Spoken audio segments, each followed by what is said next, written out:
Welcome. This unit is on radio, journalism, and entertainment media, including music. Who are some of your favorite talk radio show personalities? Perhaps you are interested in being a radio journalist or a talk show host. Here's a few that you might recognize. Certainly Edward R. Murrow on the left-hand side of the screen. We also have Michelle Martin from NPR on the bottom left. Sean Hannity, both radio and TV. And the right-hand side, we have Kim Komando. So these are some interesting radio personalities. With the internet, there's quite a few opportunities available. So radio has gone through 3 stages of development, just like the other media that we've talked about has. There's the elite period, or the pre-industrial stage, the mass stage, the active industrial stage, and the elite stage. So in the elite stage, only a few people were involved in the development of radio, unlike the development of other electronic media. Heinrich Hertz in 1880 discovered radio waves and how to set them in motion. Guglielmo Marconi invented a way to transmit sound without using wires. His black box received a patent for sending dots and dashes, we know that as the Morse code, to communicate with ships at sea. For many of these early inventors, including Marconi, the obsession was not voice, but distance, especially in communication across oceans. Lee DeForest perfected the audion tube, making possible the clear transmission of voice and music.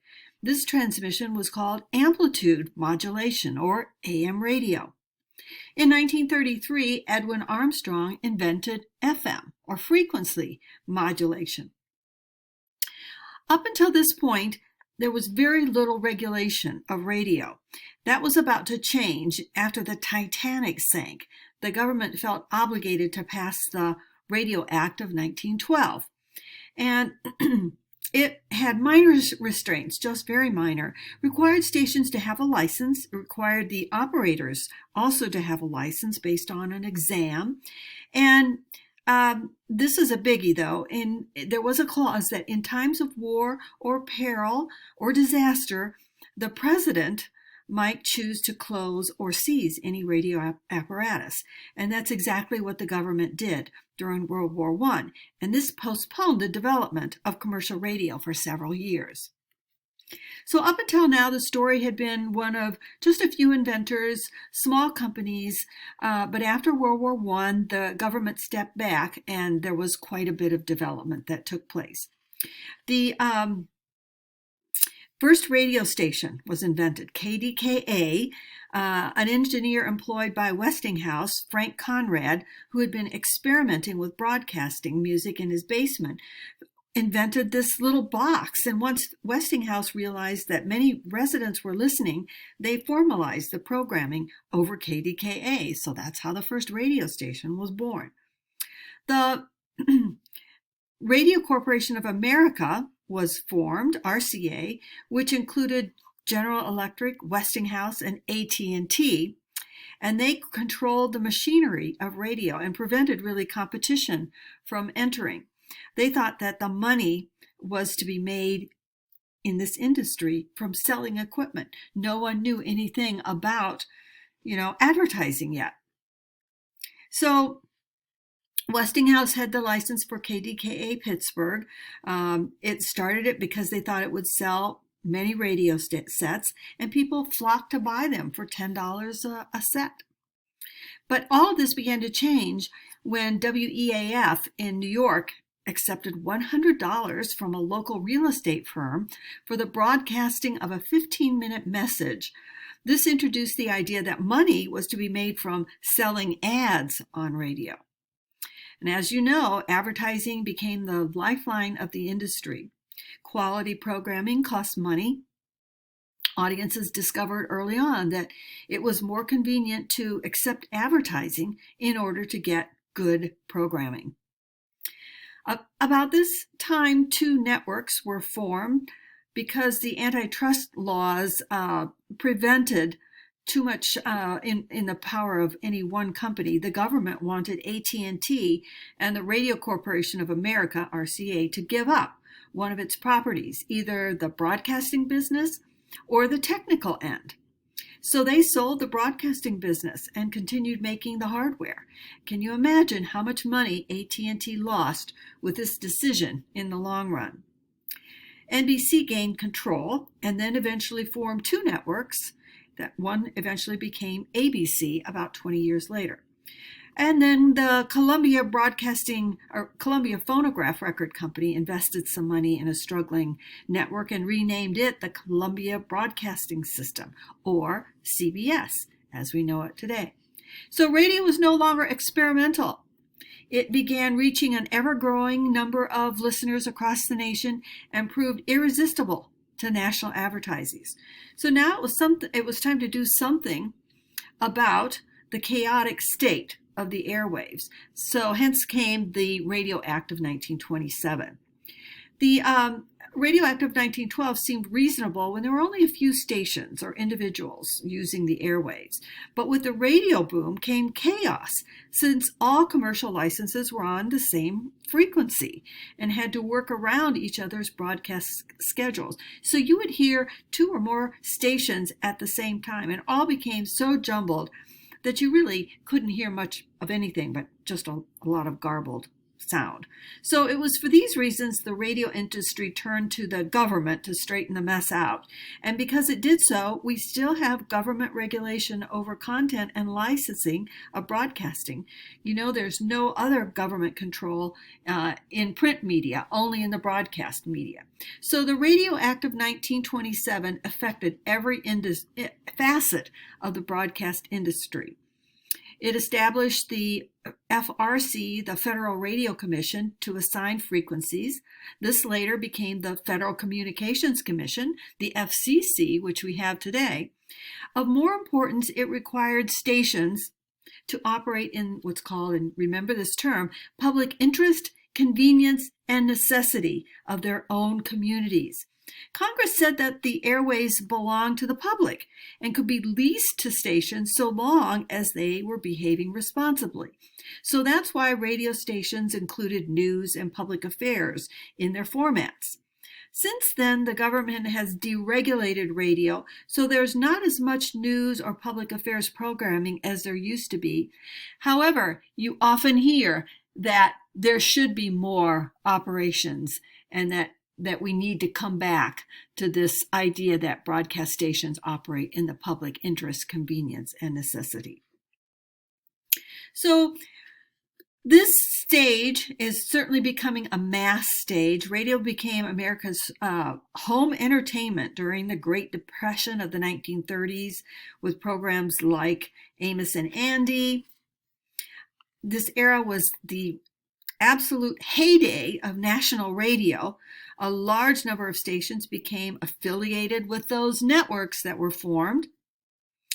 Network radio was a mass entertainment medium featuring the biggest stars from the popular music industry, from comedy, from variety fields. You know, these are the names like Jack Benny, Bob Hope, George Burns that became famous during the heyday of radio.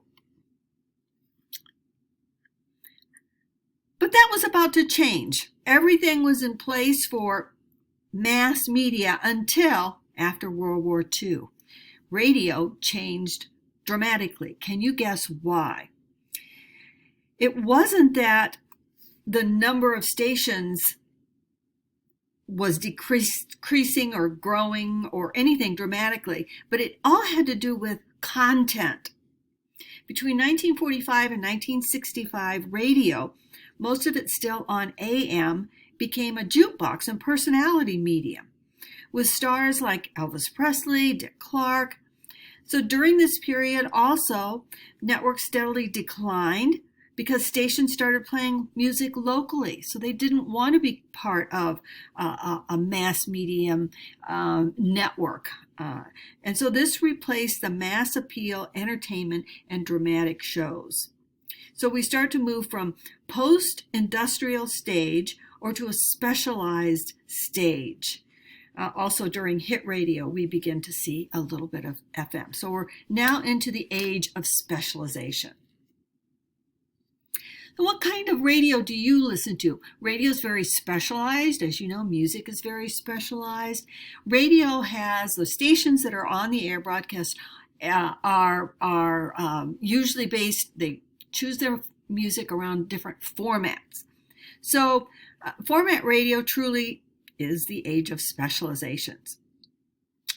FM stations became the primary source for music, and AM stations moved to talk, news, and information programs. So another important thing about this period now of specialization is today radio is viewed as a background medium. It's a companion for most people at home, in the car, at work even. It's not a foreground medium like television or the internet. So here are the formats. Adult Contemporary, or AC, is the overall leading format in terms of audience sizes. They target the female audience between the ages of 25 and 49, and the emphasis is on current hit records, recent popular songs, personalities, some news and weather. So another format would be album-oriented rock, or AOR. That's another very popular one. They seek the teen and young adult male audiences with longer songs, big name groups, and such. There are many derivatives of each one of these formats. Country is country is the most plentiful in terms of the stations in America. When you drive from here to Florida, you'll find out most of the stations you listen to on the radio are country. So it's been very successful in rural communities with women and others. And then there's another format of news talk. And much of the time, these are the staple of AM radio. And they're especially important in some of our largest cities. And they're becoming important on FM. It is important on FM as well. So there's much specialization in radio. People didn't think that commercial radio, which is what we've been talking about, however, provided enough educational material. All those different formats. We didn't see educational radio, did we? So the government reserved space for educational stations between 88 and 92 on the FM dial. Again, those are frequencies, remember? So public broadcasters, as you see here, receive funding from diverse sources, including license fees, individual contributions, you've heard those fundraising campaigns, public financing, and some sponsorships or commercial financing. But public broadcasting is different from commercial broadcasting. And think about it. What are some of those differences? The majority of non-commercial stations are often licensed to schools and universities. Another large portion are operated by religious organizations. NPR, or National Public Radio, as you see here, was established to produce and distribute programs. All Things Considered, Morning Edition are examples of popular and respected programs. And I do believe that the quality that we hear on NPR is one of the things that sets it apart, makes it seem different than commercial radio. So the next slide, it really leaves us with some nuts and bolts. Radio is a saturated medium. The number of radio sets in the U.S. is much higher than the number of people in the U.S. because we all own so many pieces of radio. Radio listening is also interesting in that it varies by time of day. They're called day parts, and by population and demographics. For example, day parts of in the morning are called morning drive. On weekdays, radio listening is greatest in the early morning hours, 6 to 10 a.m. This is called morning drive since this is when most people are commuting to work. And for journalism in radio, most of the newscasts occur during this period of time. Afternoon drive is the second most popular time for radio, and it's from 3 to 7 p.m. So, other than our cars, most of us get radio through streaming services. And here are a few examples. Pandora, 45% music comes through Pandora. iHeartRadio contains radio stations and newscasts from all over. Spotify is music. Slacker, TuneIn are other examples. But overall, this takes us through the radio stages of elite, mass, and specialized. Thank you.